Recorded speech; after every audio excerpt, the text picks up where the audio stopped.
Greetings and welcome to Nodcast with Nod founding members Paddy Shine and Chris Haslam.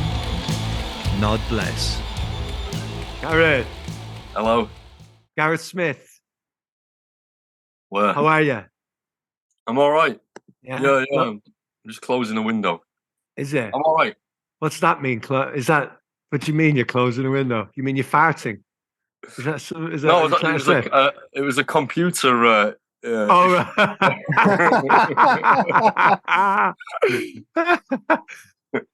Gareth, But I'm happy for you to think otherwise. You know, Yeah. I'm okay with that. You can come up with a euphemism. Yeah, totally. Just Out of anything. closing a window. Yeah, drawing the drain pipes or something, which I'm going to do now. Like, yeah, do it. Draw us some drain pipes. Draw us some. What's that thing on the wall behind where you are there? Is that where you hang your leather trousers? what thing? What thing? Behind you. Nah, that's not there.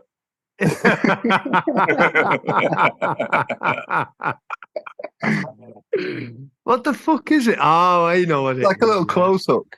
It's for hanging guitars, isn't it? Is that? Where's I don't know what you're on about. I'm not sure. That's a lonely guitar.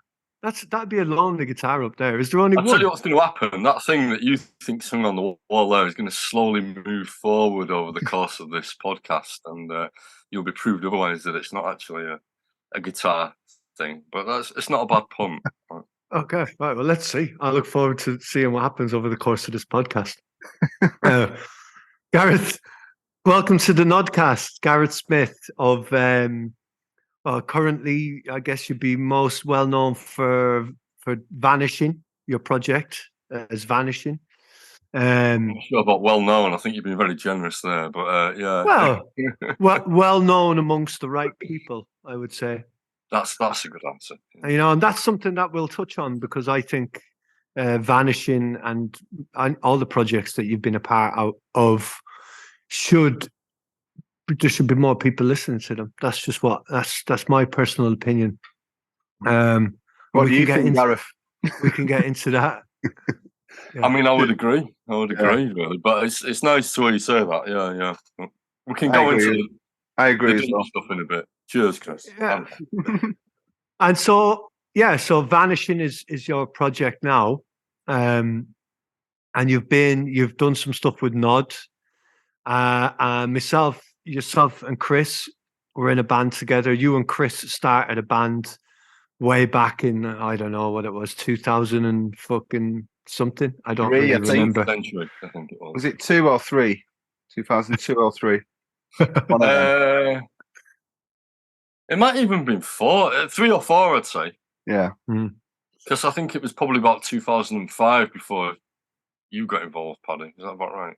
Yeah, I can't remember. Time is. I think we'd only played one gig. We'd only done one gig before you got involved. But I mean, Chris was obviously writing stuff for a bit. Yeah. So. Yeah, I saw you play your first gig at the Music Box, and that's when I said, "Oh yeah, you need a drummer." Yeah, I'm a fucking great drummer, mate. And and yeah, blagged my way onto that one somehow through Chris. I think it was Chris that got me the gig. Really. You were a good drummer, man. I mean, you are a good drummer, but I mean, it was a nice composition of energy, wasn't it? It was energy, yeah. It was energy. It was a good combination of amphetamine, enthusiasm, and really enjoying the crack that this Stranger Son. So the band was called Stranger Son of WB and something else, and the 10,000 Maniacs from the Sea or something like that. Robot Crab Exodus. Oh, Stranger Son of WB and the Robot Crab Exodus. Yeah. Part 2, possibly. Part 2. Yeah. that was the first gig, you know. That was it. And then that got shortened down to Stranger Son of WB. And what a fucking great little project that was. You know, that was a great little band. And I like talking about Stranger Son of WB because I was in the band for a while. So I like talking about that. But I also like talking about it because I think the music was fucking mint. And I think the best parts of those music were like the rehearsal tapes, where those rehearsal tapes were recorded. Some of the tapes that were used to record those things on, like the whole fucking thing that was going on with that band at that time was just a fucking golden age for me personally. in being in a band, and rehearsing at Butterfly Studios in Manchester. Was it Butterfly? It was called Butterfly, wasn't it? Yeah. Which is like, for anybody for people from Manchester around our age in their 40s, they'll know Butterfly. But for anybody who doesn't know, I mean, maybe Gareth, you could. I mean, I've got to be careful how I tread through what Butterfly was, but I mean, yeah.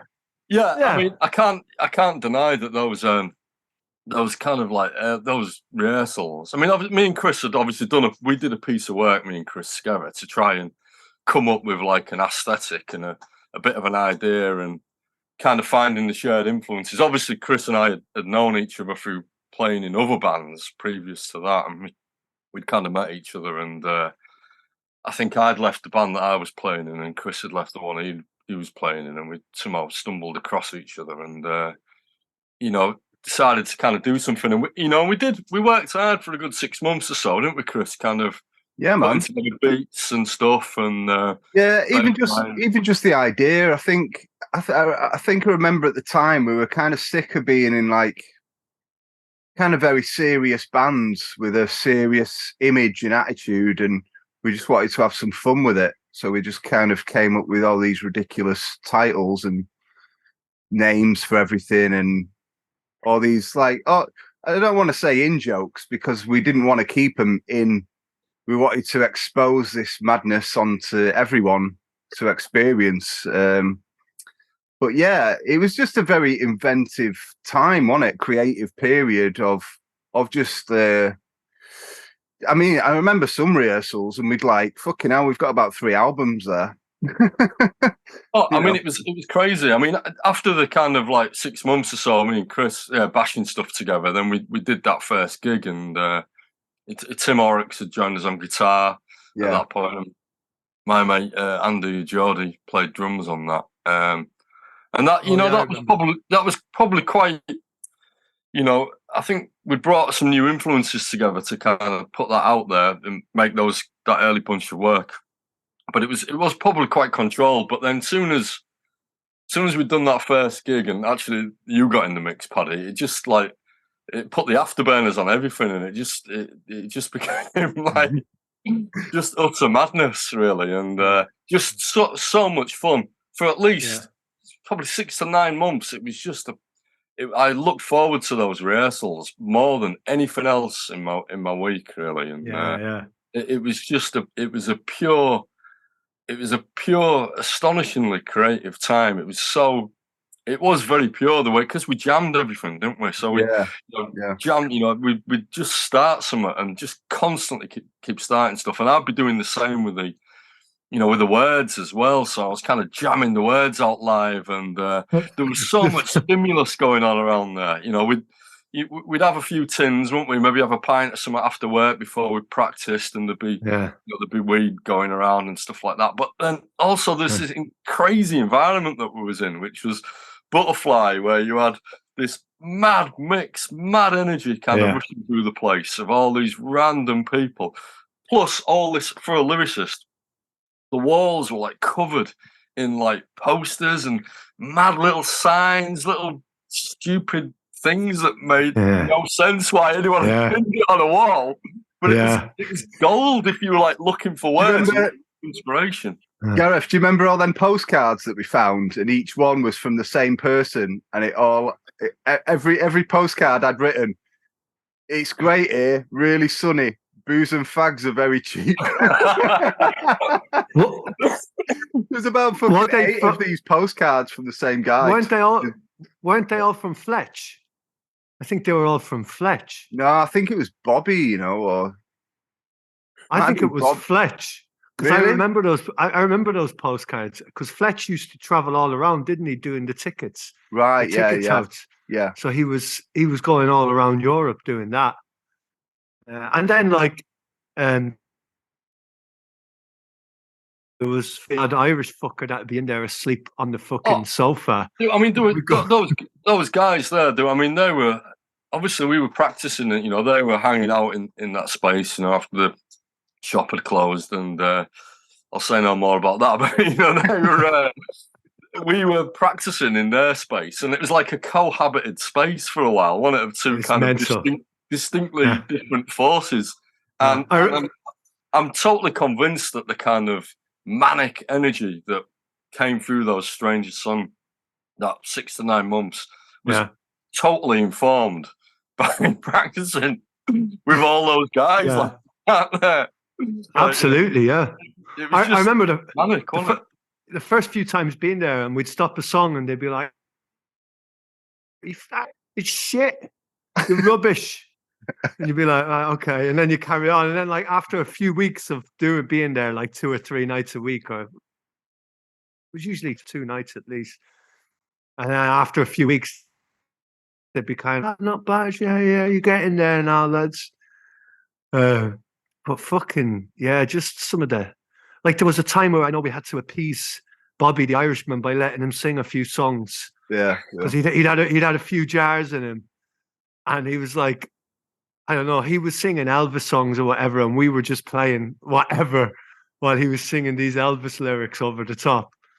And for about 10 minutes, and then he was like, nice one. And then he just like went back on the sofa and went to sleep. But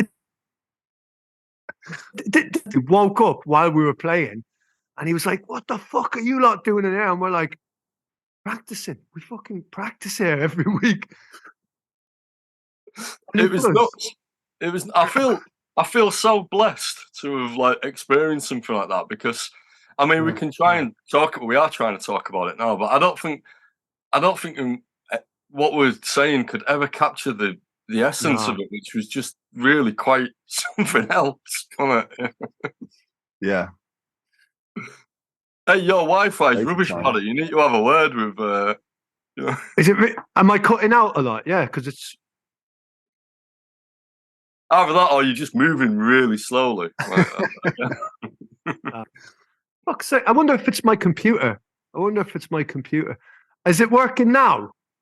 Yeah, it seems to be okay when you get going, but when you start saying the odd thing, it just cuts out a bit. Oh, for fuck's sake, man! You're being monitored. Butterfly are monitoring you.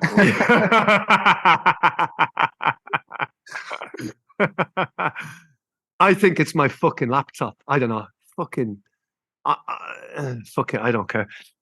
Is it working now? Yeah. But yeah, just before that as well, I think I met you, Gareth, at the castle. One of the first times I met you was at the castle, and Tim put you on at that Siege night. Oh God, yeah, the castle in Oldham. Sorry, I thought and you played as the Virus House with Liam Max. Yeah. I think that was the first time, anyway. Yeah, it probably was. Yeah. I remember. I remember really loving like the Sony End that night, and really loved the band. You know, kind of. After then, I felt it was really, very sonically kind of different to what we were doing, but like just as lads, very, totally on a level, and I really felt there was a close comrades amongst you guys, really. Was you living in Manchester then? When did you move to Manchester? Yeah, I moved here. Is it 2000 or 2001? So yeah, it was within a year or so of being here, and we did a bunch of shows, and that the band I was in, it was a bit post-punk, more punky, really, probably quite thrashy and noisy and stuff, and you were doing something that was a bit more articulated, wasn't it? There's a bit more kind of thinking behind it. I think that was just Mike, though, wasn't it? Mike and his lyrics and his seriousness. Yeah. I mean, Mike was, he had a real kind of presence as like as somebody giving a statement as a front person. So he was. But the sonics of the whole Sony End were great, and it kind of moved through. I've never really listened to stuff like Sonic Youth or all that. In fact, to be honest, Chris, I don't think I'd ever listened to a Sonic Youth album until you lent me one when we started kind of Stranger Song, really. So I've kind of missed a lot of the influences that you were kind of into, really. So it felt even more like, I don't understand, where's this music come from? I don't know what the reference points are. I only started listening to that stuff through Mike, though. So I got into all that stuff quite late. So I probably would have only been into it a couple of years before I met you. Yeah. But I mean, the big shared influences that we brought together were stuff like The Fall, weren't they? And Metal Box by Pill. I remember that being like, a big thing that we're, both into, and those, that, I suppose if you think about those early Stranger Sun things, something that sounds a bit like The Fall, Metal Box, or Beefheart, it's probably not too far away from what some of it sounded like, is it? Really? Yeah, for sure. Yeah. So the Virus House, the band that you used to be in when you moved to Manchester, all you lads were from Hull originally. Well, there was three of us. Yeah, we didn't have a drummer at the time, but Lee and Max, two friends of ours from Hull, just all moved over here, really. And we'd started to play some shows in Hull, and Lee had come to university. Lee's a couple of years older than me. He'd come to university in Manchester, so I'd been over to Manchester a couple of times, and I was like, he came back to Hull, and after he'd finished uni, we're like, what we're going to do? And I was like, well, why don't we just move back there? And that's kind of what we did, really. No thought beyond that, really. And got it going, got a drummer in, had a couple of drummers in Manchester, got it going, and, played for about 18 months or so. And then I kind of, maybe 2 years, and I left at that point. As Chris had kind of outlined earlier on, I wasn't really enjoying it that much, and didn't you leave? Change. Didn't you leave in a blaze of glory and have a fucking fist fight with one of the lads you were in a band with on the stage or something like that? That's what I've been told, anyway. It was we lived together. It was a daft thing.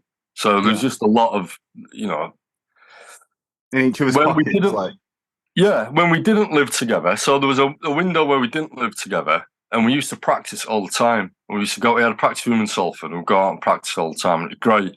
And then we moved in together, and we'd practice in the basement, and we'd just never practice. And, it was, just everyone was always cooking something or making a cup of tea or some crap like that. And, slowly lots of kind of tensions built up. And there was a few times where we kind of got, me and one of the guys got a bit shirty with each other, but it was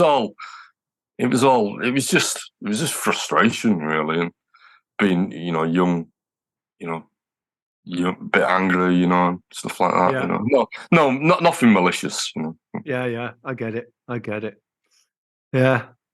So do you feel stayed in Manchester, has it been good to you then?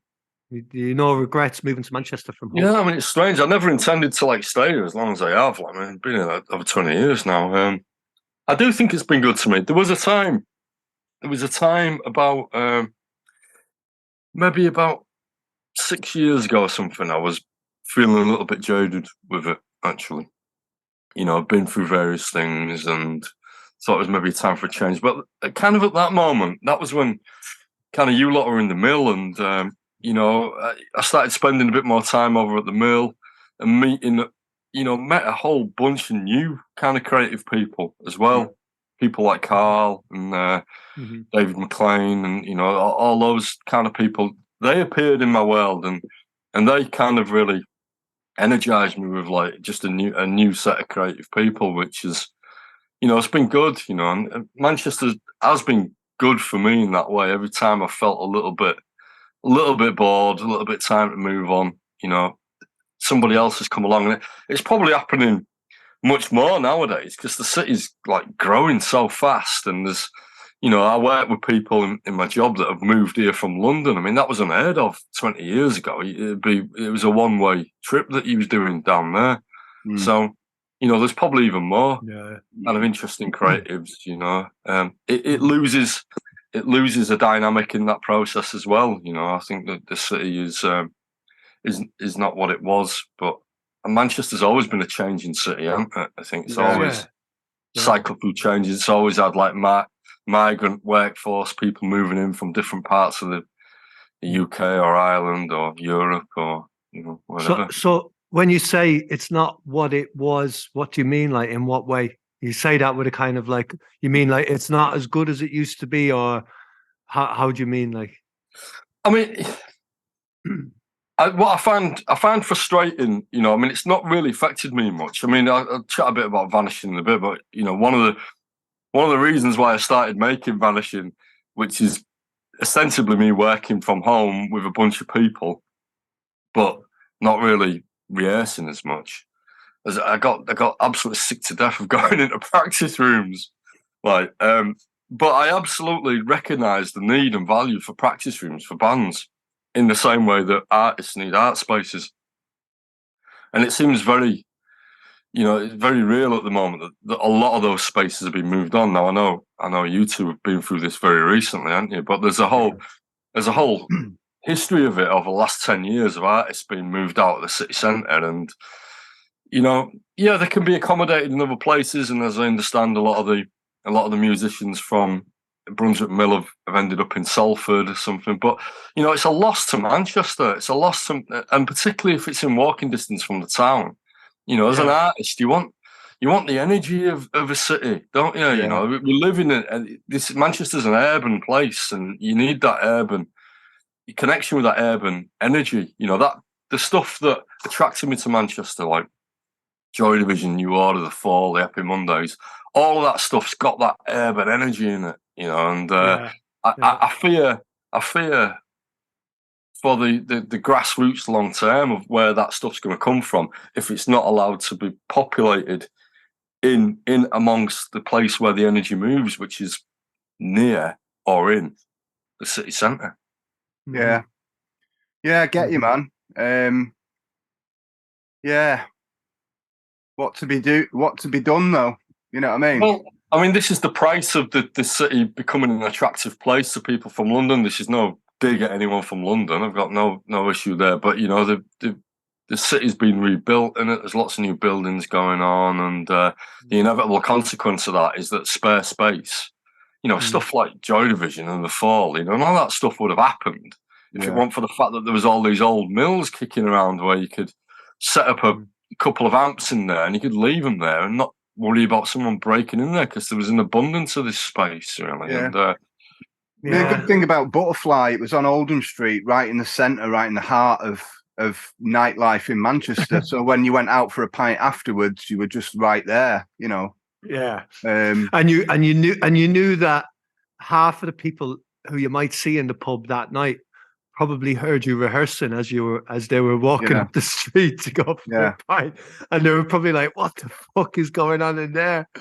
It's like totally, it's mad, isn't it? I mean, those things. I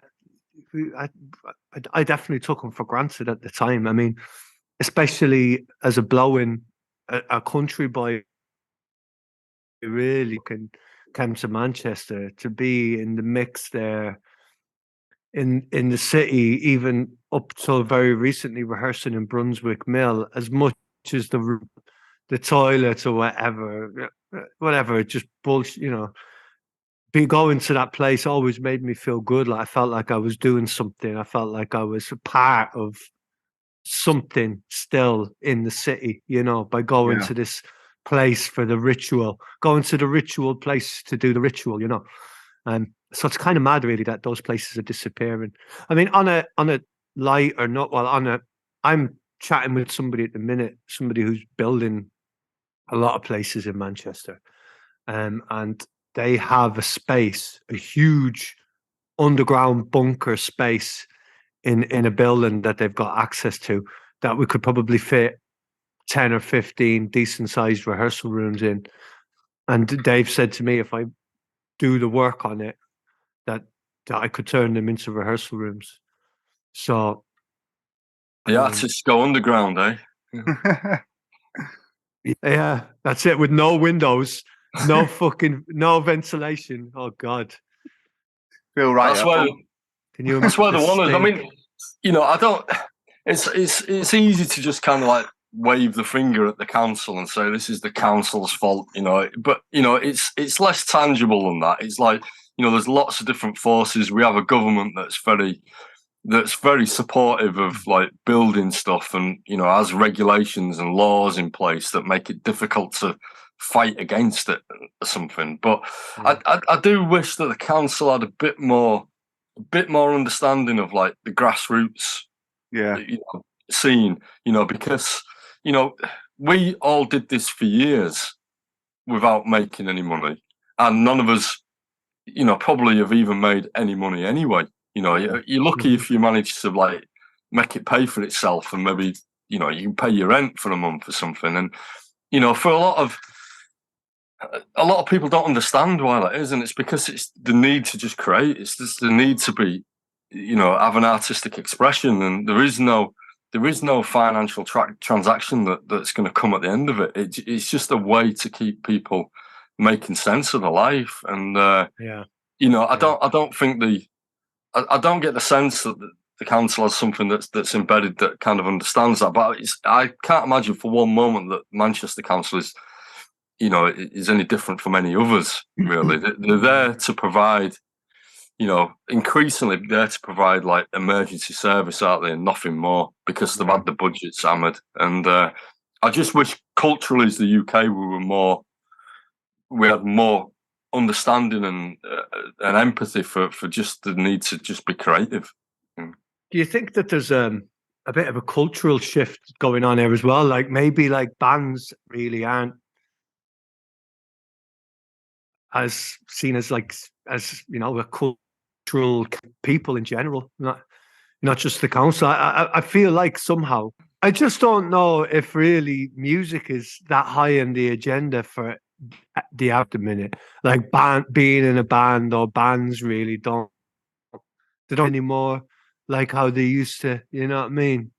But that's just the vibe I'm getting, and like it's like who needs?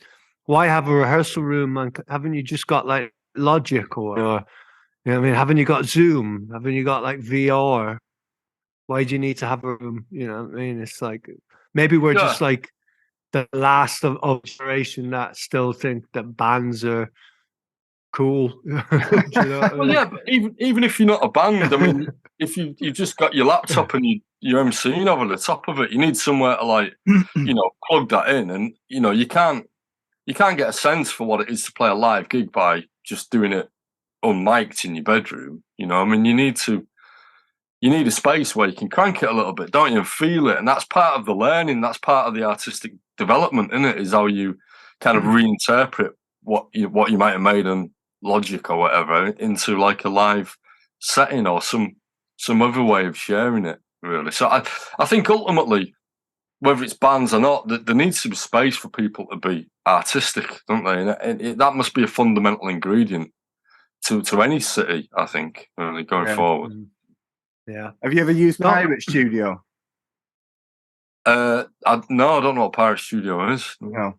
So it's kind of like a key code. You get like an email with all the key codes on. You rent it by the hour, and you go in.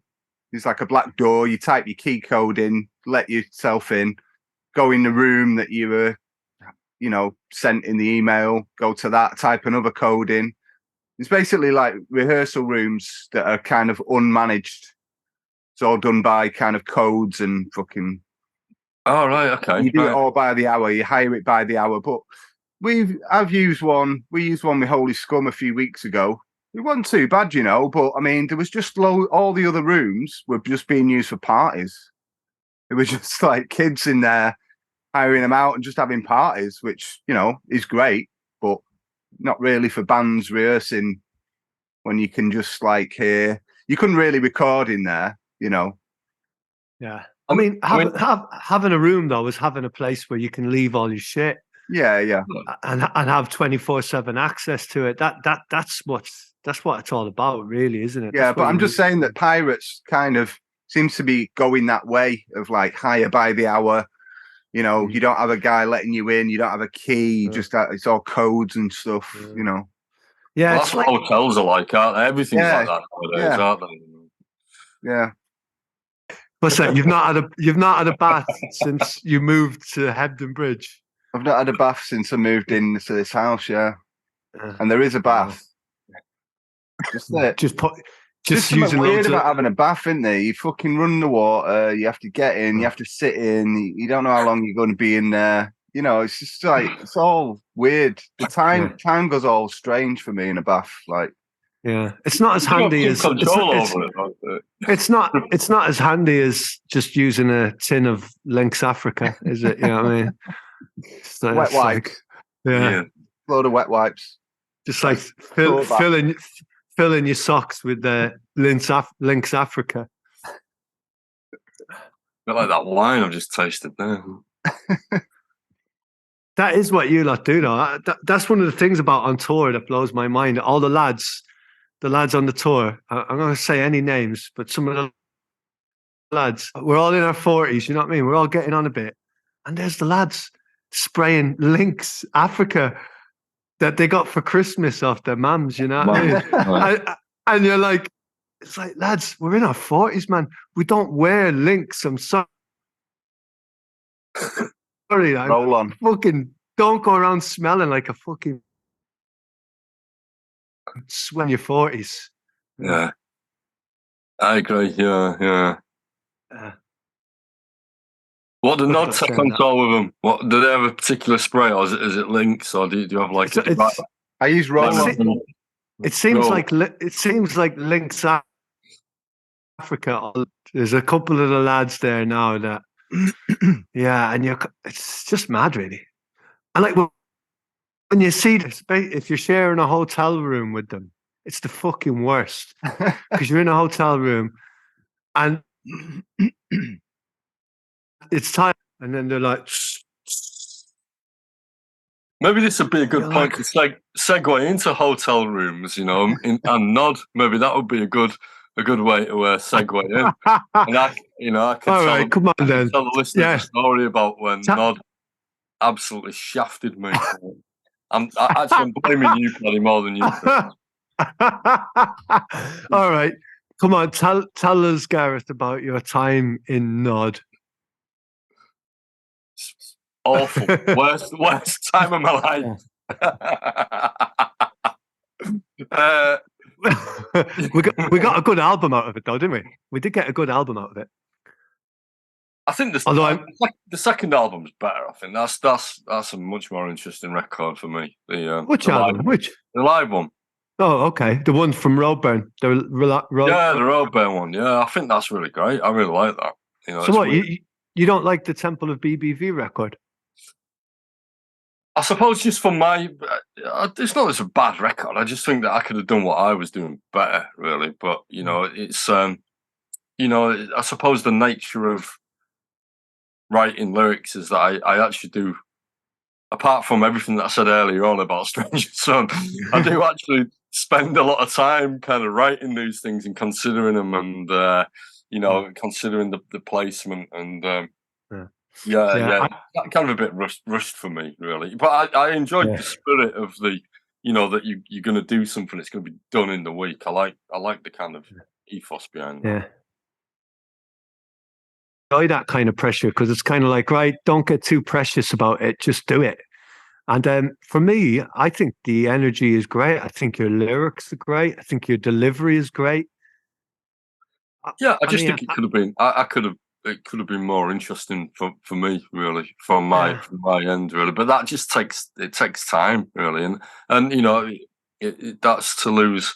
What I'm talking about is to lose context to what the record is. So it's kind of unfair, I suppose, to maybe put some of that against it, really.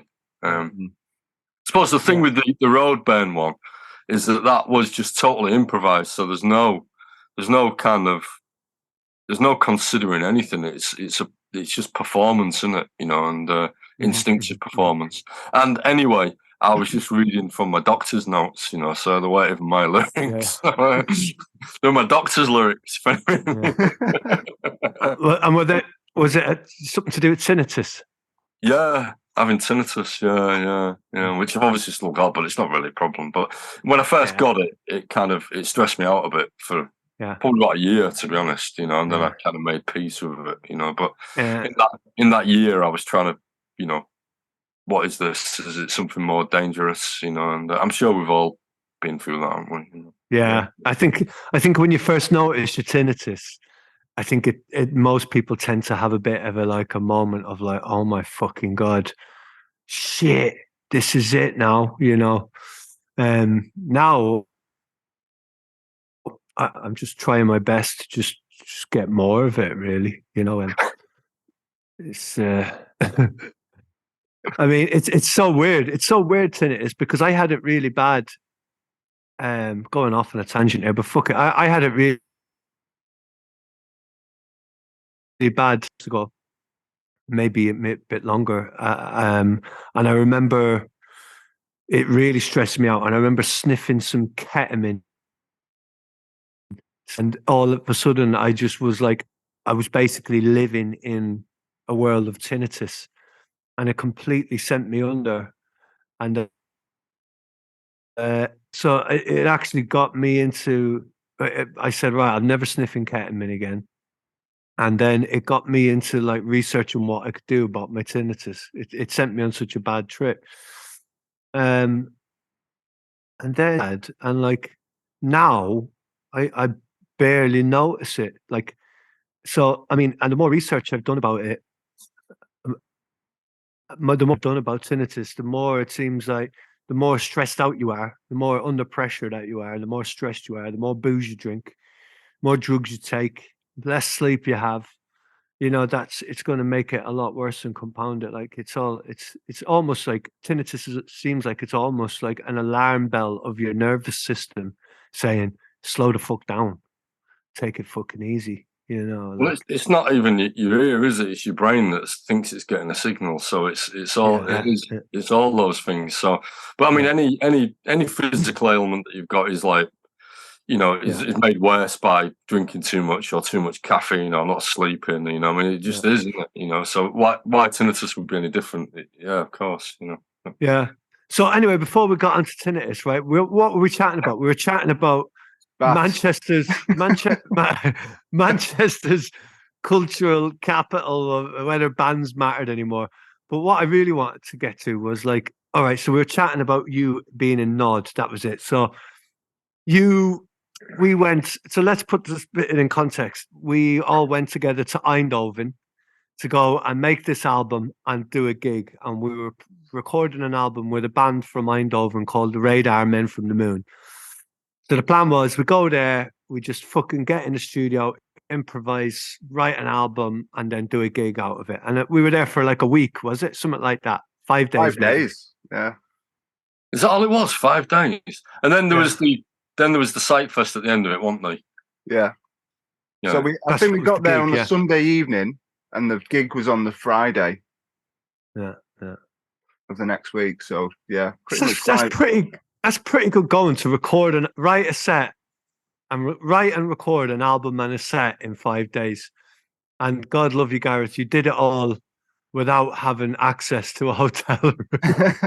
Well, I did get an hotel because, like, just for the listeners here, so just in case you ever think you're going out on tour with Nod, this was this is what I got. So this was before we started to request everybody getting a 4-star hotel.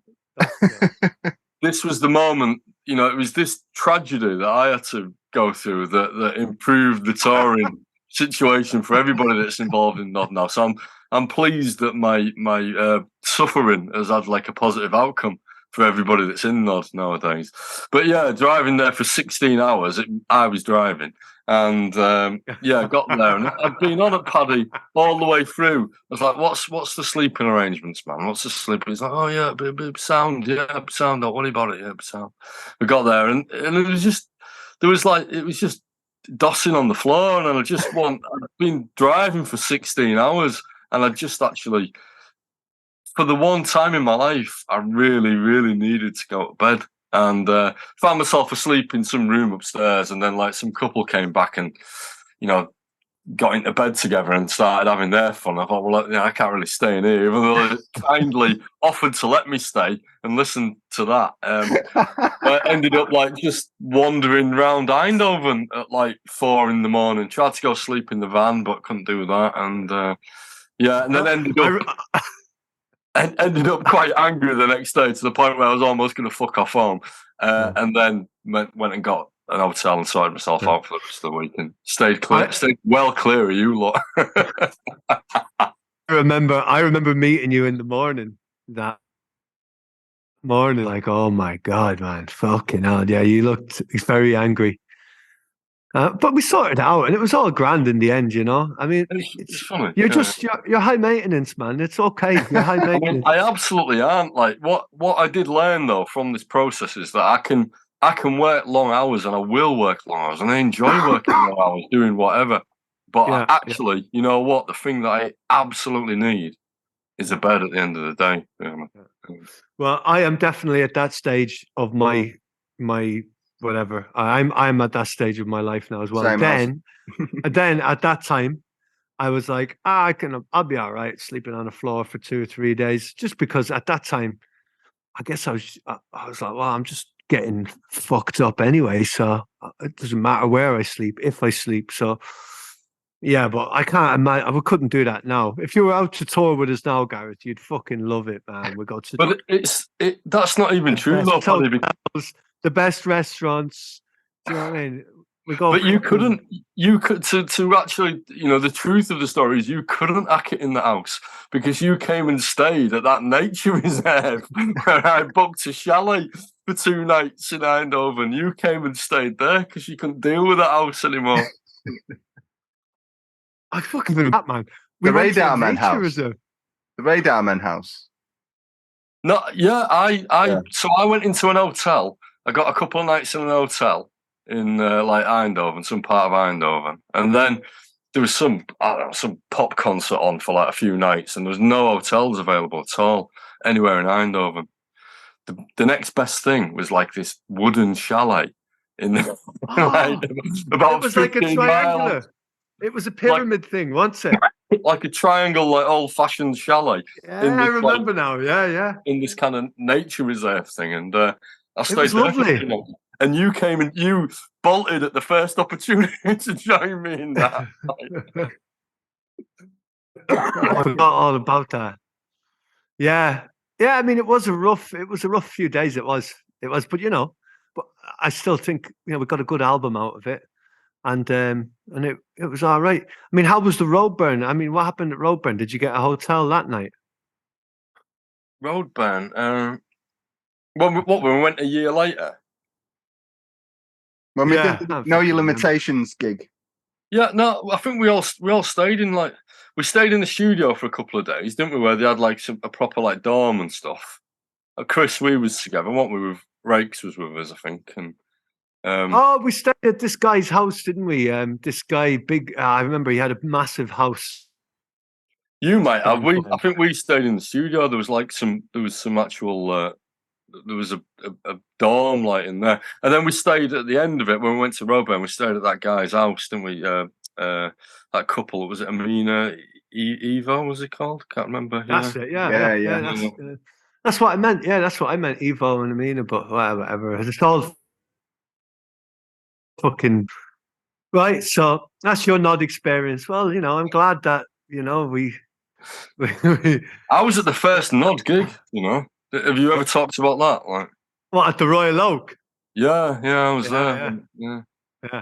What did you think at the time? Did you think it was quite interesting? I mean, it seemed to be just like a very participatory type gig. There was lots of people involved, and maybe Merlin and G might have been involved. Maybe your Si was involved, Chris. Yeah, Si was there. Yeah, and. Yeah, I remember a lot of rhythmical stuff and just like a lot of floating like ambient sounds or something like that.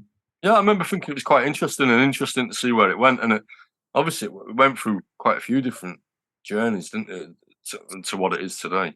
Yeah, for sure. Yeah, in those early days, it was just madness, and to think like upstairs at the Royal Oak, fucking hell, we did put on some all right gigs. I wonder if people can still put gigs on it upstairs there, or what the crack is. Yeah. don't know. It's still there, isn't it? It's a massive big pub, isn't it? Yeah. Yeah, it's definitely still there. Probably pretty good boozer. I mean, it wasn't a bad boozer anyway. It's probably a good boozer now, really. Yeah. I've not been out drinking in Charlton for years. I don't really know what that's like. Last time I was in the Royal Oak, I can't remember if I was absolutely MDMA'd out of my fucking rocker, and it was New Year's Eve, I think, and I think I sang fucking the Old Triangle or something like that, absolutely off my fucking face. I had a bit. You've not been in there since then? I don't think so. No. Yeah, I don't think so. It was one of them boozers last where time you I was could go in there, and it was for a Sunday nice. roast. There's loads of Irish families in there, really. A lot of Irish families in there. It's good. They do a good Sunday roast that was pretty cheap. Not sure if it's still that cheap, but it's all like microwaved. It was one of the only boozers in that part of Charlton that was like very kind of working class, wasn't it, and kind of unpretentious, really. And, yeah. You know, I liked it. I liked it for that reason. You know. Yeah. You can watch the football in there as well. They always show the football. Yeah. But yeah, that nod gig, and I do remember there was another nod gig as well. Maybe I thought your listeners might be interested in that. I really remember that stuck with me, and it was I think it was Sounds from the Other City, and it was you two, and maybe Dale or someone, or there was a third person involved as well, and it was, I think it might have been upstairs at the King's Arms, and it was an electronic set. And the three of you were just under like tarpaulins. Oh yeah, fucking hell. Yeah. That was amazing. I mean, I mentioned that just as a totally different concept to what Nod is nowadays. But I went into the room to see you play, and there's just these three shapes under these like tarpaulins. You can't see anything. Just this like electronic fluttering, and these three like mounds that are kind of gently rising as if like something's a bit like aliens, or it's something about to come out the top of it, but not quite, you know. And you know, it was great. I thought that was just really made me laugh, but really I found it really thought provoking as well. It was great. Really real piece of art, you know. Yeah, fuck man, I forgot about those days when we used to play under the tarps. We did a few gigs like that. I think the first time we played with Mugstar in Liverpool, we were doing that. Yeah. And they were like, what the fuck are these clowns up to? You know what I mean? And we did it with a band with Jackie O Motherfucker as well, which was a really good gig in the King's Arms with Jackie. Maybe it was that gig that you... maybe it might have been that, yeah. It was a bit of a mad night. I think one of the Jackie O Motherfucker heads had... I mean, I don't know. I just is what I remember. I don't want to cause any trouble or anything like that, but I'm sure one of them was like on the brown and was getting into some difficulty in the toilets. Yuki. What's that? Newcastle Brown. Brown. Oh, right. Yeah, maybe that was it. They couldn't take the Nuki Brown. But there was a bit of drama about that going on. And it was a good night though. Didn't he end up in hospital? Didn't he? Something happened. Didn't he collapse and end up in hospital or something? I don't know if it was a he. It might have been a she. I don't know. Oh, right, okay. I just remember that. And I remember that because that was the first night as well that I remember meeting Simon McCluskey and Katie. Oh. They were both at the gig. And that was the first time I remember meeting those two. But we did some pretty fucking mad gigs with the Stranger Son as well. Yeah, I remember I remember like one really super aggressive gig where we played in like some house party somewhere, and I was amazed that, you know, particularly myself, probably got out there without getting lamped. Really, do you remember that? Like, is that in Levenshulme? No, it was in like the Northern Quarter before anyone used to live there. Like, it was some like upstairs in some loft thing. Wow. I have a vague recollection of that. Yeah. Was it kind of above? Was it above the Fringe Bar? Was it around that part? Somewhere around there, yeah. Yeah, I have a very vague recollection of that now. Yeah.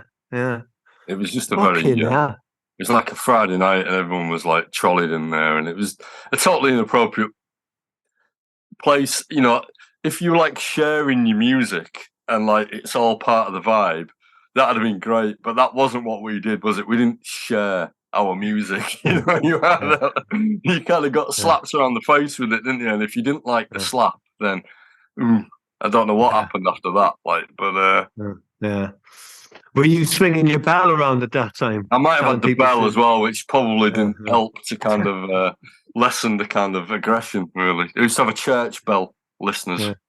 Tell them, shouting at blokes, telling them to get fucking trousers that fit them and stuff like that. Get some fucking trousers that fit you.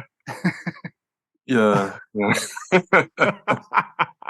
That was your best lyric. That was your best lyric. It was all in the spirit of improvising, you know. Yeah.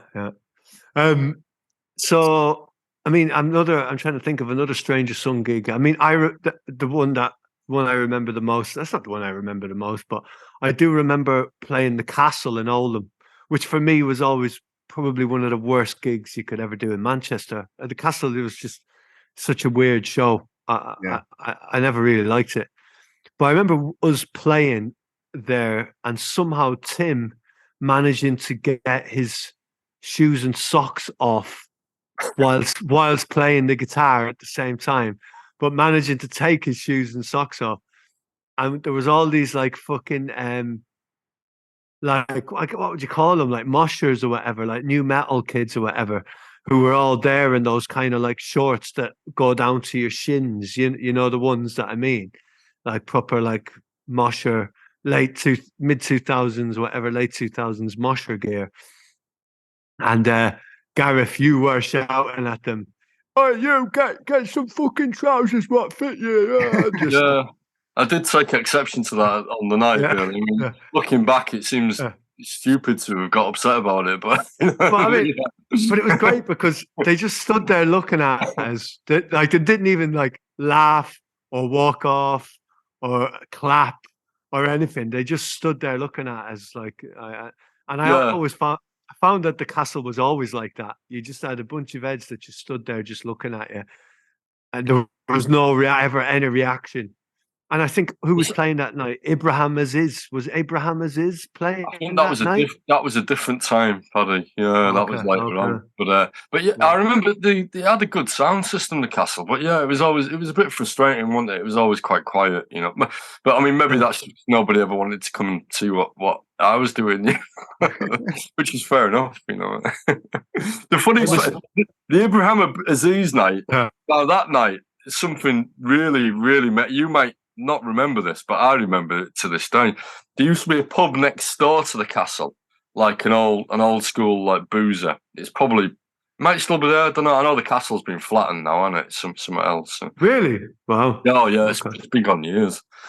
But this boozer next door, they had. We went in there, did our sound check. It was a later on version, you know, when Julie and Zach was involved, and maybe Dom might have been in the mix as well. And we went for a pint. I think me, you, and Julie went for a pint next door in this boozer, and there was karaoke on, and this guy got up and sang "Come Dancing," you know, by the Kinks. That track. Okay. Come Dancing. And he sang it from start to finish, off the beat, all the way through, and it was the most insane thing. Maybe you was chatting to Julie or something, but I was like losing my mind listening to this. The craziest thing. It was like time was like elastic or something, but it just sustained all the way through. All I can imagine is he was reading the words soon as they came on the screen rather than like with the music. But the whole song that just sent me into a tailspin, and that's the most memorable thing. I don't remember anything about the gig. I just remember that. Oh wow, fucking hell! And so tell us, Gareth, right? I mean, so you played. So you did The Virus House, Stranger Son of WB. Did a little bit with Nod. You've got your Vanishing project, which we're going to go into now. But you also were the kind of like the synths guy, one of the machines guys in Lone Lady for a bit as well. Yeah. Just playing the Sims for Julie, really. I mean, Julie writes all the music, so I was just there, just trying to help interpret the albums for live. For live Capacity, really. So it was just like learning parts, and a lot of fun, doing a lot of touring, going to cities that I'd have never visited probably normally, particularly like some of the kind of smaller French ones, Okay. So yeah, really, really enjoyed that. But yeah, kind of stopped doing that after the last album. She's had a different band with her for this most recent album. Yeah, I mean the drummer guy she's got now, he's fucking slick, isn't he? He's fucking slick. Not saying you're not slick. Not saying that at all. But well, I think all the players she's had have been really good. I would definitely say that I was the weakest link in there, but I'd like to think I was bringing other elements to the sometimes you need someone in the team that can play a bit less, and just be happy with that kind of setup, really, and have a different way of looking at it and thinking. Although I guess it's Julie's call at the end of the day what happens, but even still to have like a kind of I'm not saying you're a non-musician, but I mean I maybe classify you like how I am as a musician. I don't really know. I just don't. I don't know what I'm doing, but you got a feel for it anyway. Do you know what I mean? You don't know what the fuck you're doing, but you got a feel for it. So it's. I think so. I mean, I think I'm a good arranger of music. Too, I like to work. Well, Vanishing now, I like to work with like people that can play, and I like to kind of get them to improvise around ideas that I put forward, and then make lots of work out of that, and then I'll kind of arrange it into some kind of shape. So I definitely I think I've got the skills to kind of, arrange music, but maybe not the capacity to be the one playing or I just think there's something about improvising music which always leads it into a slightly different place, doesn't it? Into a place that you wouldn't take it if you sat down with like, even a very proficient individual who can play a piano or whatever. There's probably a natural instinct to go towards a light that you recognise, isn't there? But when you bring in different people in and they're kind of improvising something around an idea, and you've maybe created a dynamic in the room which is conducive to that, then I think you're always going to get something that surprises you, and that to me, that's a mode I like working in now. That's how I've made the new Vanishing record, and which is great, which is a really good record. Yes, I don't know if you've heard it yet, Chris, but I mean we're just trying to get it landed at the moment, so kind of sharing it with some labels and stuff, and having a few conversations, having some good conversations at the moment, but see what happens. It's a difficult sound and style for I think for labels for it to be classified as a genre, or for a label to like think like, even to find a label for the style that Vanishing is, because it's quite unique, isn't it? So I mean, you need to find the right home for it. I mean, and because it's so fucking heavy, like it's so lyrical. It's so.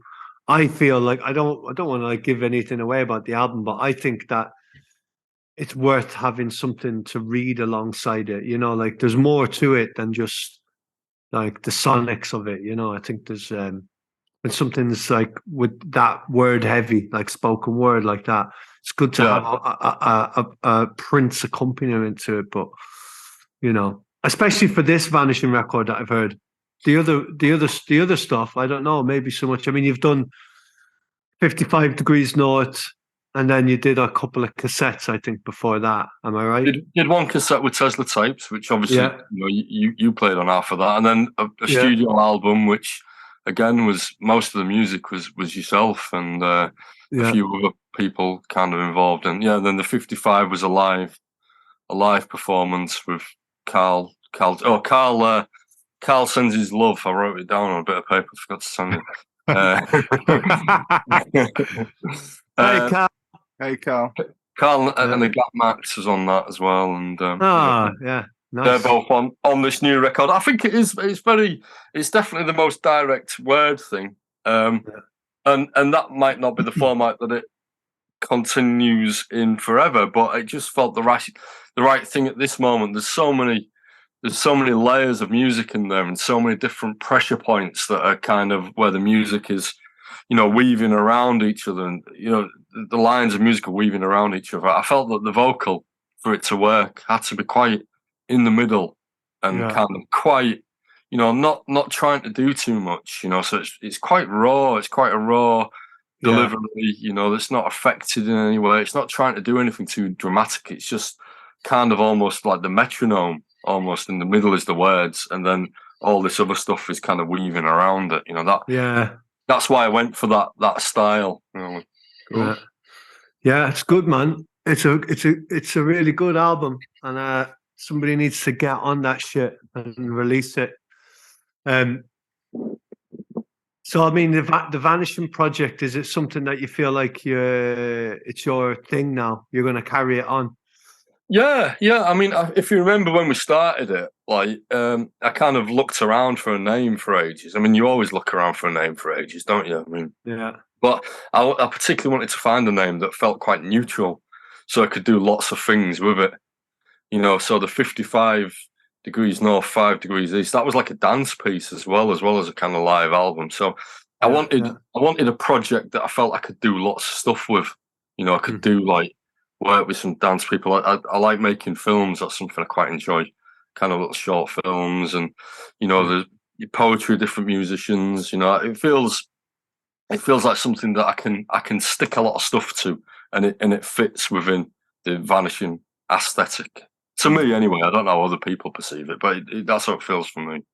So what do you do with all these short films and stuff?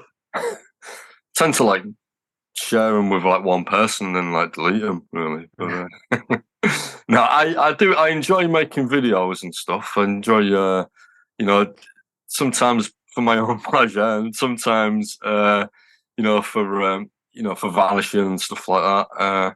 I find it quite an enjoyable.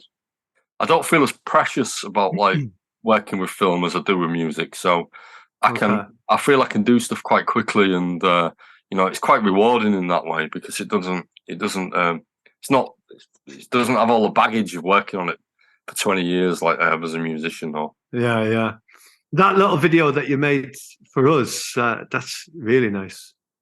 So far, Gareth, this is our longest podcast. We could just chat for hours, couldn't we? I've still got loads of wine left. So. Fucking hell. So, when you talk about Vanishing, doing these dance pieces and stuff like that, have you got anything else like that lined up with Vanishing? Yeah. I mean, I'm working on some stuff at the moment, drafting some ideas. I mean, trying to get some. The problem with working with like dance and bringing in other elements, as soon as you start to bring in more physical things, then there's a whole other cost world that's involved in that.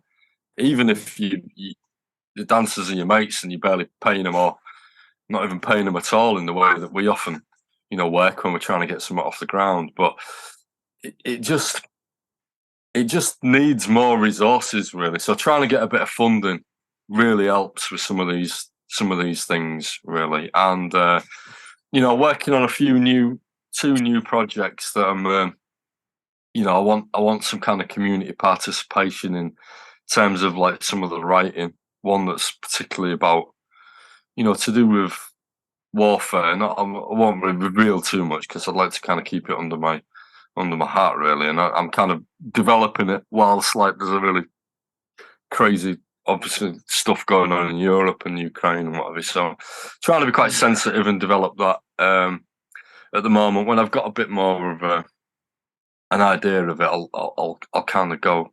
I'll share a bit more about it. But yeah, I think I like working.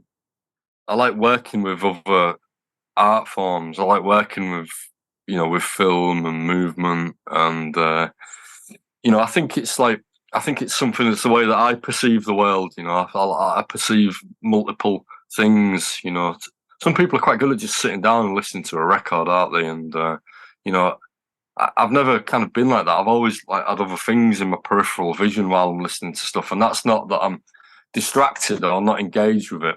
It's just I find that I find multiple experiences are part of one experience for me, really. Yeah. So working in a multi-disciplinary way is something that has actually presented itself as making sense, really, and something that's I find quite exciting. It just takes more time. You know how easy it is to get a bit of music off the ground. You write a few tunes, write a bit of music, stick some words over it or whatever, or not, and it's alive, isn't it? Those other things just take more time. Yeah. It's a whole other fucking world. I mean, are you going down the funding route then, or what? I mean, I think getting funding is great, but it's super, super competitive, and I find it.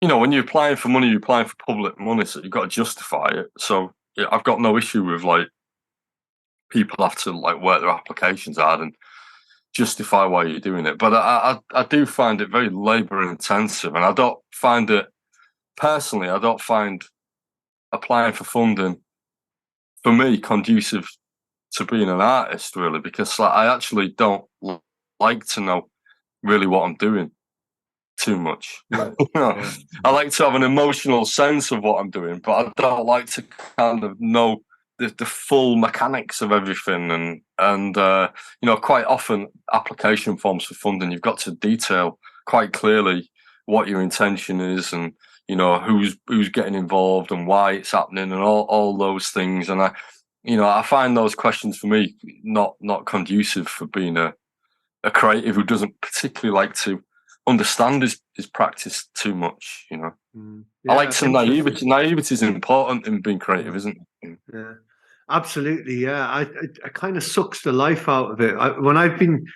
I've looked at funding applications in the past. I've never actually gone for one, but I've looked at them and thought there's no way I could even actually fill these in because of what you just said. So I don't actually know what it is I want to gain from this. It's just an idea, and it could change at any time. There's the big idea, and that's got loads of room for fucking things to happen in it. But the big idea is still the big idea. But like you say, to narrow it down to these things that have got to happen. So have you got good funding before? Have you been? I have had some funding before. Yeah, I've had some funding off the Arts Council.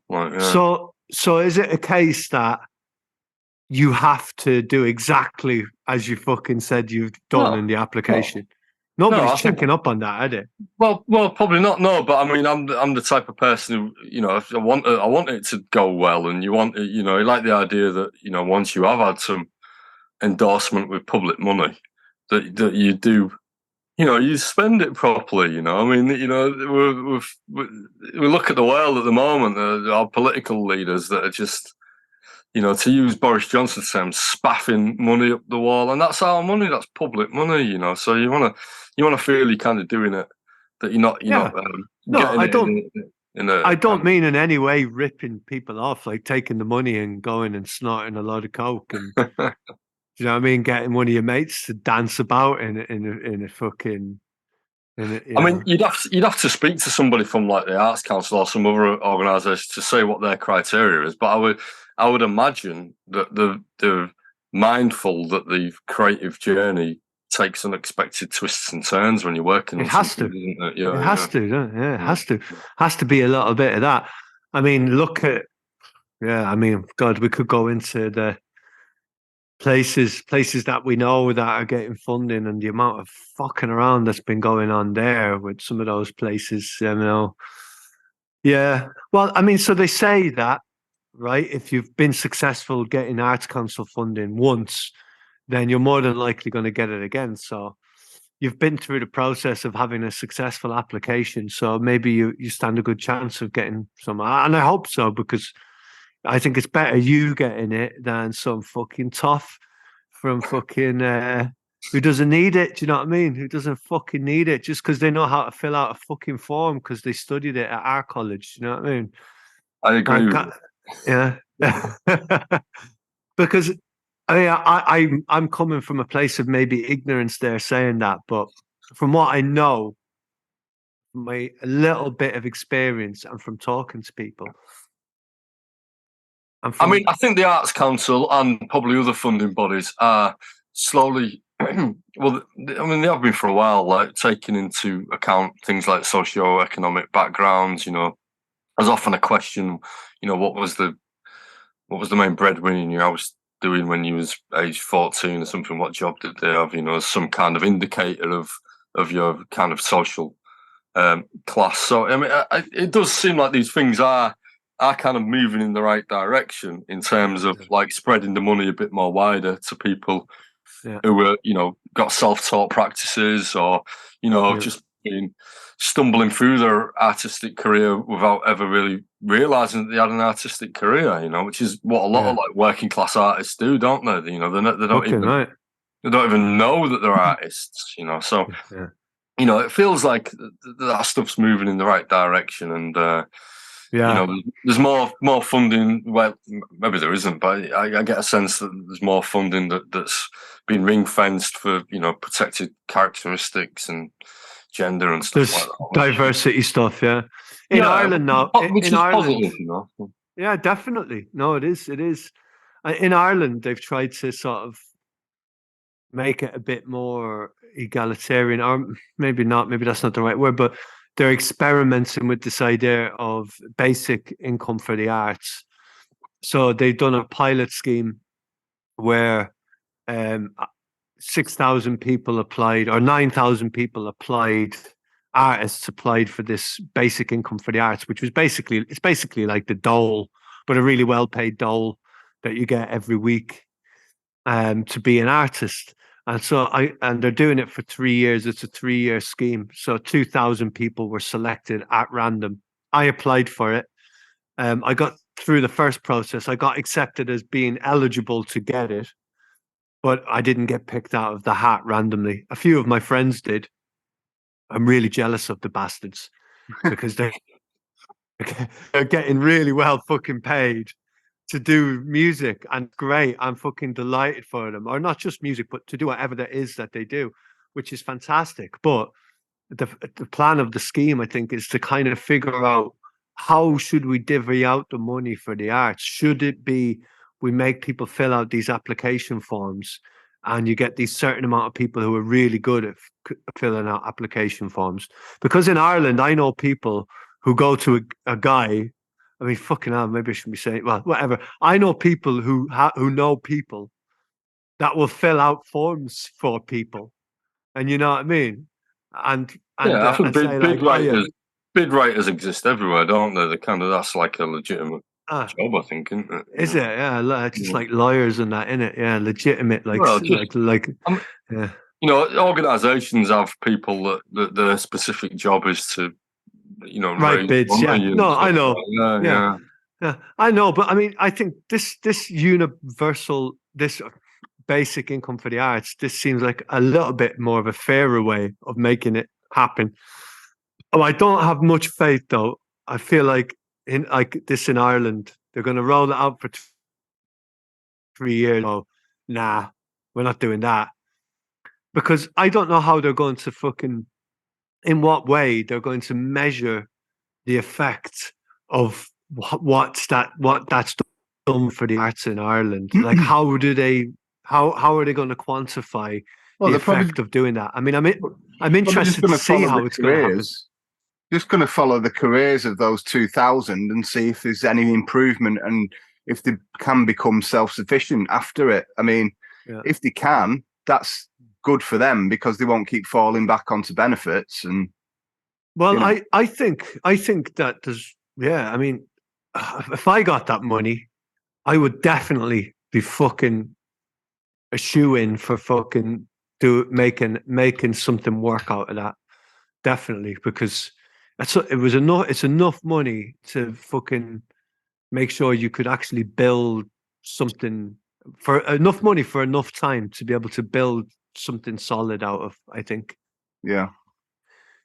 Like, I mean, to create I mean, really, at the end of the day, they want people off those kind of benefits and earning money to be able to pay tax, don't they? So yeah, but hold on, win for but them. this is the thing. This is the thing, though. It wasn't just people on benefits getting it. Like, all the people I know who got it, who applied, they're artists, but they've all got full-time jobs as well, and they still work their full-time jobs. Right. Okay. Some of them haven't. Some of them have gone, oh, right, I'll take some time off to do the music. And then some of them have gone to spend on musical instruments, but I'll still work my job. Do you know, like, Yeah. it should really, I don't know, they shouldn't have done it by drawing out of the hat. They should have just given it to wasters on the dole. You know what I mean? Honestly, they should have just given it to artists that were on the dole. Yeah, just say, yeah, all you artists that are on the dole, which is pretty much every artist in Ireland, if not most of them anyway, say, take the fucking money and see what you can do out of it. And I reckon, like, more than half of those wasters would do something really, really great out of it. I don't know if some of these people I know have got full-time jobs will do anything good with it, because they're just going to spend it on fancy gear and be like, oh, I'll go and do this, you know. But you know, because they made the decision a long time ago that they were going to work full-time jobs, and you know, and anyway, it ties into what we were saying earlier on, though, doesn't it? Is like, where do we place? Obviously, you're talking about Ireland, so not the UK, but you know, where do we place culture in our lives? What outcomes do we want out of it? What outcomes do we need out of it? You know, if that individual's life is, we've got some funding, they're able to live a better life that makes more sense to them, then they're going to contribute in a more meaningful way to society in, you know, maybe in tangible ways. You know, it doesn't necessarily mean that they're going to go and get a job and start paying X amount of tax, but that they're going to contribute it to society in a better way, aren't they? You know, because they're in a better position, reflecting who they are as a person. We just don't have that engagement, do we? Seemingly, with the you know, recognizing that we don't recognize why artists make art. It's a financial transaction, you know. Right? Yeah, it's funny, isn't it? It's like, yeah, it's the thing. I think a lot of artists, think a lot of people, like you say, some people don't know they're artists. Like, I'd say most musicians, like working class musicians anyway, people come from working class background, wouldn't think of themselves as artists. You know what I mean? Things like that. I mean, but I mean, yeah. I don't know. We should all just get proper jobs and just stop fucking wasting our time doing this shit. Do you know what I mean? Yeah, but we've all done proper jobs, haven't we? We've all done that stuff before, and you know, we keep returning to this stuff, and it never goes away, and it's never resolved, does it? You know, you never go, well, I'm not going to do it. I mean, you know, as you said, we're all in our 40s now. We've not slung it in. There's loads of people that I know that were making music alongside me when I was in my early 20s that aren't doing stuff anymore. You know, so some statement has been made amongst some of us that we're doing this long haul, aren't we? You know, so it's you know, it's about trying to plan long haul and think about, you know, do you want to get paid out of it? How do you want to do that? Or, you know, do you want it to be self-sufficient in some way, or do you just want it to be, you know, not troubling in some way? What do you think? Do you think it's a case of, if you stick it out and you just keep on going, somewhere down the line somebody's going to go, oh yeah, nice one, yeah. Yeah, you are an artist, aren't you? You are an artist. Well done. Well, I absolutely think I am an artist. I'm a working class guy who thinks that it very much is an artist, and you know, I think ultimately, I do. I I know this society doesn't pan out like this, but I do think that there's flashes of truth where like truth coalesces in society, and if you've been doing good things and making good work for a long while, then at some moment it resonates. It resonates with somebody. And I want a career out of this. I want to get paid for it simply because I wouldn't have to work as much, and that would mean I could do more stuff. But ultimately, all I'm really caring about, and I think probably both of you is the same, is that the work gets better and that it rewards me, and my work I feel does get better. So that's I want to be paid. I want this new album to come out on a label, but ultimately, if I keep making work and it rewards me, then I'm doing everything right that I can control. I can't control the rest of it.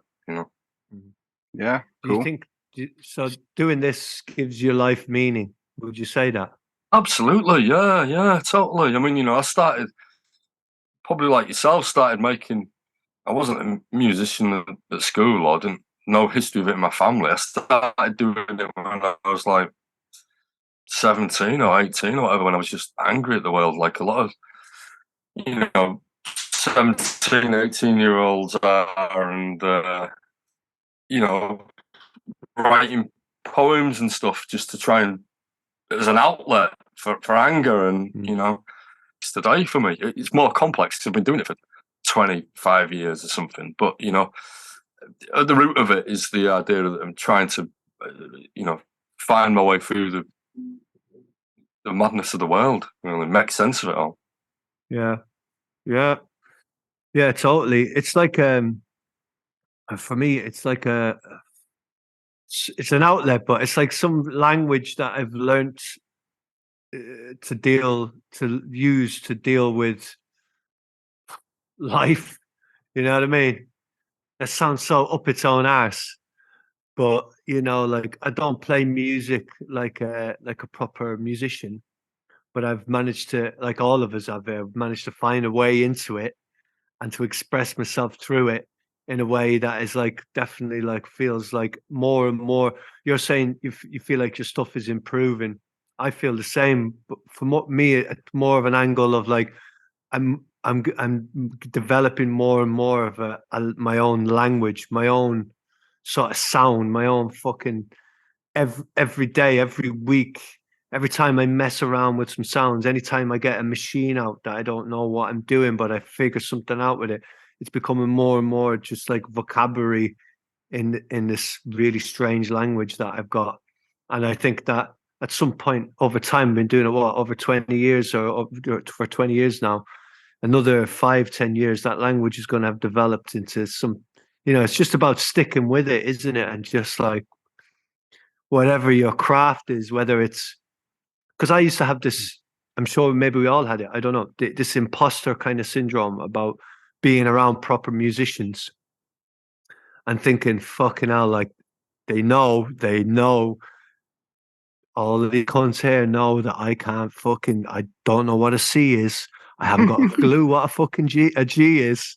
I'm fucked, And then over time I've realized, well, it's all bollocks anyway. And it's like, then you start to realize like that, oh yeah, this is where like you can be magic and just do whatever the fuck you want. And it's like create your whole own language and world out of this shit.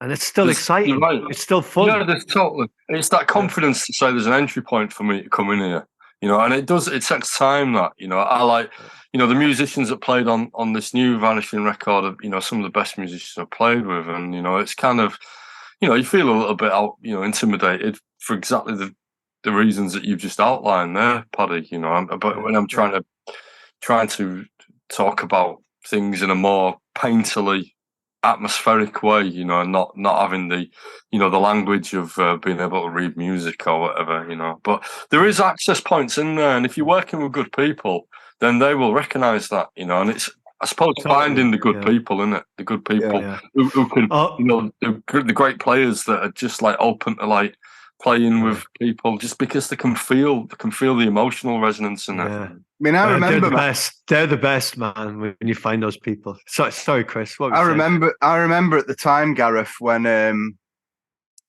we started talking about like doing something, and I think around that time I was pretty much like, I think not long before that I was thinking of just selling everything, selling all my gear, and just like, well, I tried music and it didn't really work for me, kind of thing.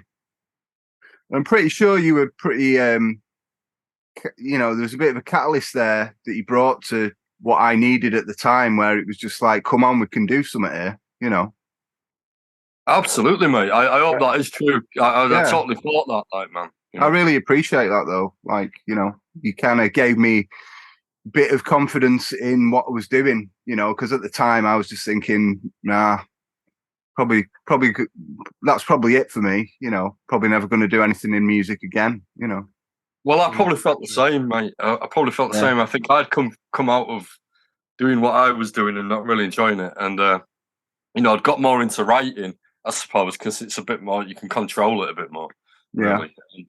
But that's really lovely for you to hear you say that. But, I've pursued a career of music that was triggered after not making any music until there was like a year where I didn't do anything. Yeah. Until we started making something, and I've been doing stuff fairly continuously since then. So it's happened in the same way. It was a good thing we did. Yeah, it definitely was. What are you doing, man?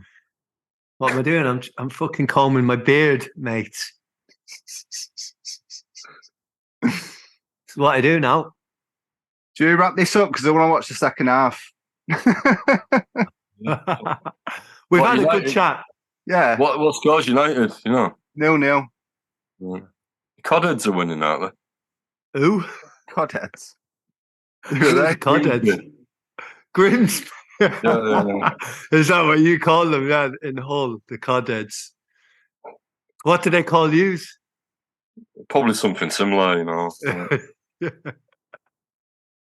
I've not been to a game for ages, but United are looking good, actually, aren't they? Yeah, man. To be honest, Chris, we talk about like the inspirational musical beginnings and big dreams, but we probably did bond fairly well over football as well. Yeah, for sure. Yeah. Watching the games, it's quite rare to find people in our field, isn't it, that are into sports, that are banging the footy, like not a lot of sports people in strange, weird music, groups, is there? No, well, there probably is, but they hide it quite well.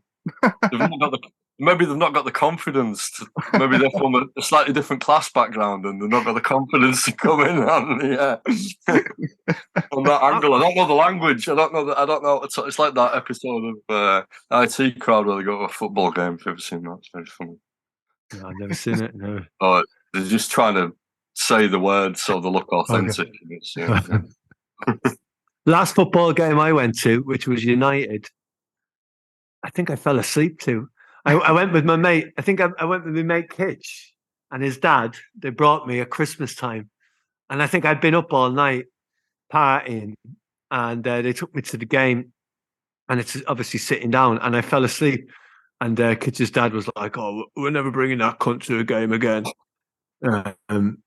But I remember I went to one with them the year before that, and I think it was United versus Inter Milan or AC Milan, and it was the one where they had it was where everybody was wearing those anti-glazer scarves. Beckham was playing, or he was involved with the other team that United were playing. United 4-1. Would have been Madrid, I think. Oh no, AC Milan. Yeah, he did play for Milan, didn't he? At the end of his career, it was AC Milan, and United fucking hammered it. It was a beautiful game. I took my little brother there. That's what it was. Me and my little brother went, and that was a fucking amazing game. And we got to see. We were right behind the goal. United scored a couple of goals against AC Milan. Oh, it was, yeah. The football's good crack, isn't it? It is good crack, actually. I mean, it's a bit of a distraction, if I'm honest. For me, it's just something I use to kind of relax, really, and I don't get as angry about it as I kind of used to. But I can still get quite sentimental about it though. Like last week, I was staying in a hotel that was near Old Trafford. Old Trafford was just, you could almost see it if one of the buildings weren't in the way. It just hit me. I was just like, fucking hell, people have been playing on that pitch over there for fucking 120 odd years. You know what I mean? It's pretty mad, really. Yeah, all the people that have gone through those terraces, and all the stories behind those people. Yeah, it is. It's a strange phenomenon, isn't it? Just how popular it is at the moment. It's never been as popular, I don't think, has it? No. United's grounds fill every week, isn't it? And there's 80,000 people there. I mean, it's pretty much, yeah. I remember United in like the late 80s, the ground held about 35,000 or something, didn't it? Yeah. So 44, I think it was, because I used to go then as well. Right. Okay. Right. But almost half the size of what it is nowadays. Yeah. Yeah. No, I was just going to say, Gareth, we really appreciate you, man, and looking forward to hearing what else you're going to come out with over in the future. And I really hope you get somewhere good for your next Vanishing album, and it deserves to be somewhere good. And you know what I mean? Just don't ever stop. Just keep doing the thing, isn't it? And that's it, really. Cheers, mate. Cheers. Well, I'm very bloody minded about all this stuff, so I'm not really going to. I'm going to stop now. Good. And I'll see you in April or May or something like that. Right, well, I've enjoyed this, so thanks for having us. It was really good, man. I feel like we could just keep chatting for hours and hours and hours. It's like, it'll be like one of those Stranger Sun practices again, won't it? Books at the end of it. Well, I mean, I think we covered anything. Is there anything that you wanted to speak about? I mean, it's a bit late now, but if there was anything, it's we covered the big three, the Holy Trinity. Stranger Sun, Modern, Vanishing. We'll do another one sometime next year, maybe. We can always do it again when your album comes out. Album's coming out. We can do one and just have a quick chat about that as well. Do you know? So absolutely, yeah. Well, thanks for having us and all that. No worries. Right. All right. Bye, boys. Take care, lads. See you later.